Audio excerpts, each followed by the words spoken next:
Operation table भी तैयार किया था, प्लास्टिक सर्जरी। नाम था आचार्य सुश्रुतरा। जब रॉकेट पर सपने कहते थे तब पीछे से एक नाम ने धक्का दिया, डॉक्टर विक्रम साराभाई। इसरो उन्हीं की स्केचबुक का एक मॉडल है।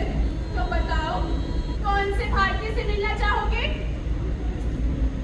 मैं मिलना चाहूंगी उनसे जो लड़ती थी मर्दानी, जिन्हें सब कहते थे झांसी की रानी महारानी लक्ष्मीबाई। इस महान वीरांगना ने अपना संपूर्ण जीवन बड़ा साहस और बहादुरी से व्यतीत किया और इन्होंने अपने अद्वितीय कुशल नेतृत्व से ही सैनिकों को इकट्ठा कर ब्रिटिश सरकार का सामना किया और संपूर्ण देशभक्ति से स्वतंत्रता की लड़ाई लड़ी। चाणक्य एक ऐसा नाम जिसे इतिहास कभी भुला नहीं पाया। वो थे एक आचार्य, एक महान अध्यापक, लेकिन सिर्फ शिक्षा तक सीमित नहीं थे। वो थे एक दृष्टा जो समय के पार देख सकते थे। चाणक्य वो थे जो तलवार नहीं चलाते थे। उनका शस्त्र था उनका दिमाग, उनके शब्दों का वार किसी भी तलवार से तेज था। चाणक्य ने भारत का पहला चक्रवर्ती सम्राट बनाया।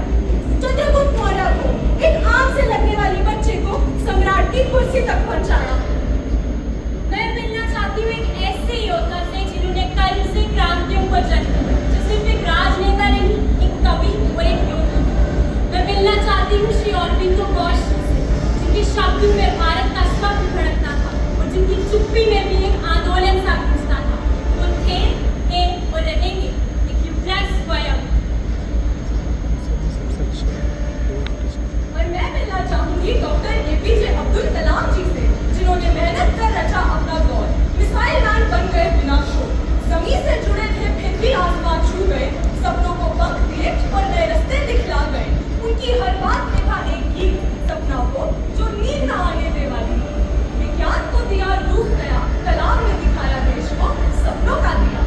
मैं ऐसे महान पुरुष से मिलना चाहती हूँ जो एक दूरदर्शी दार्शनिक योद्धा और समाज सेवक थे, जिन्होंने विशेष तौर पर मानवता की रक्षा की, जाति भेदभाव को मिटाकर विश्व एकता और प्रेम के परचम को दुनिया भर में फहराया है। ऐसे महान योद्धा गुरु गोविंद सिंह जी। जब स्वामी बोला तब सारा जग उठा, अंधेरा मिटा एक नया रास्ता दिखा। ना जाति ना भाषा, सिर्फ इंसानियत का ज्ञान। उनकी सोच से जब की थी भारत की पहचान। नाम था उनका स्वामी विवेकानंद, जिनकी सोच है दिल में सदैव जिंदा।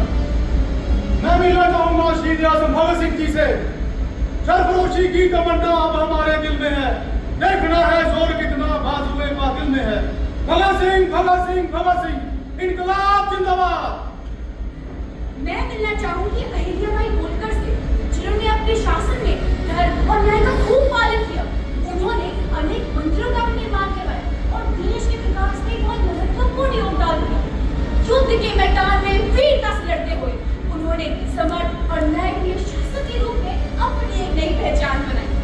महात्मा गांधी सदैव अगर एशिया के पुजारी थे, मैं उनसे मिलना चाहूंगा। काश मैं मिल पाऊं B.R. अम्बेडकर से, एक दिन की मान सितारा। न्याय की राह पर चलकर उन्होंने समाज को जगाया। उनकी लेखनी से निकले शब्द अमृत की वर्षा जैसे। संविधान की रचना की, समानता का बीज बोया। उनकी लेखनी आज भी हमारे लिए प्रेरणा का स्रोत है। मैं मिलना चाहती हूँ आचार्य आर्यभट्ट, जिनकी सोच थी सबसे हटके, जिन्होंने ज्ञान की रोशनी फैलाई थी और शून्य का अर्थ समझाया था। चांद क्यों चमके, धरती क्यों घूमे, वो सवाल जो सबके मन में छूटे, जिन्होंने दिया उन सब का जवाब बिना किसी जादू, बिना किसी ख्वाब।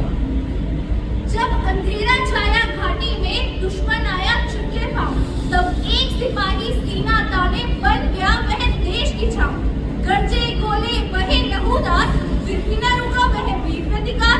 गिरा हरण में पर रुका नहीं, कश्मीर बचा क्योंकि वो रुका नहीं।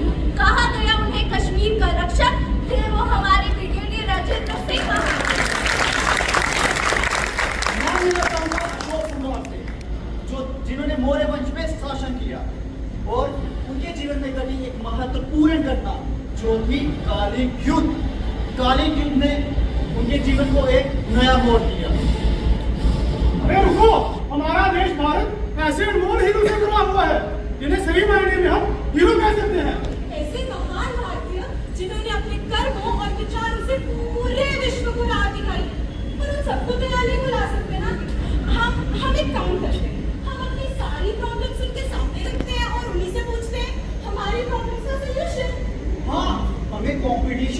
ग्लोबल वार्मिंग और फूड एडिक्शन से डर लगता है, तो क्यों ना हम इसका हल एपीजे अब्दुल कलाम जी से पूछें? अगर हम उनसे इसका हल पूछे तो वो कहते हैं look at the sky, we are not alone, the whole universe is friendly to us and it conspires to give the best to those who dream and work. If you want to shine like the sun, you must burn like the sun. अगर हम महात्मा गांधी से pollution का हल पूछते और पूछने की बात हम पर्यावरण का ख्याल कैसे रख सकते हैं, तो वो कहते सादा जीवन जीकर तुम्हें पता है बापू के समय में पर्यावरण इतना खराब नहीं था, प्रदूषण भी इतना ज्यादा नहीं था जितना आज के समय में है, पर उन्हें इस सब का एहसास पहले ही हो गया था, इसलिए उन्होंने पर्यावरण का ध्यान रखने का आह्वान भी करा था।